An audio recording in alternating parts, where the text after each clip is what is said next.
ভিডিওটা পোস্ট করতে অনেকটাই দেরি হয়ে গেল, 1-1.5 মাস হবে পোস্ট করতে, অনেকটা দেরি হয়ে গেল, বুঝতেই পারছো।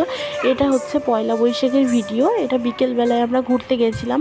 প্রত্যেকবার সকালে যাই, কিন্তু এবার আর কিছু কারণবশত আমরা সকালবেলা যাইনি, বিকেলবেলায় গেছিলাম। আর দুপুরে খাওয়া দাওয়া করেছি, তারপরে বিকেলবেলা 3 জনে রেডি হয়ে মায়ের দর্শন করতে গেছিলাম।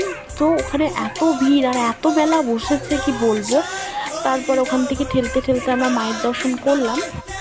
মায়ের দর্শন করে ওখান থেকে বেরিয়ে এসেছিলাম। আর তারপরে ওখানে কিছু ঠাকুর ছিল, সেগুলোকেও দেখেছি বাইরে।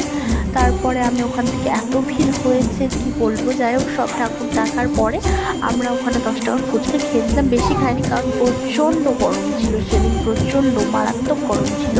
আর ওখান থেকে বেরিয়ে আমরা রাধাবল্লভ মন্দির গেছিলাম। তার রাধাবল্লভ মন্দিরেও সেই একই ব্যাপার, প্রচণ্ড ভিড়, কারণ পয়লা বৈশাখ সবাই বেরিয়েছে বিকেলের দিকে। আমরা একটু বিকেলে গেছিলাম, কারণ বাচ্চা ছিল ছোট, রাই ছিল। রাই এখন হাঁটতে শিখেছে, তো বললামই হাঁটতে শিখেছে। আর ছোট্ট পায়ে বেশ নামিয়ে দিয়েছিলাম মন্দিরের ভিতরে, রাউন্ড করে ঘুরছিল, প্রচণ্ড আনন্দ পাচ্ছিল আর কি। ওখানে প্রচুর বাচ্চারাও ছিল, দেখতে পাচ্ছে, দেখো হাঁটু করছে।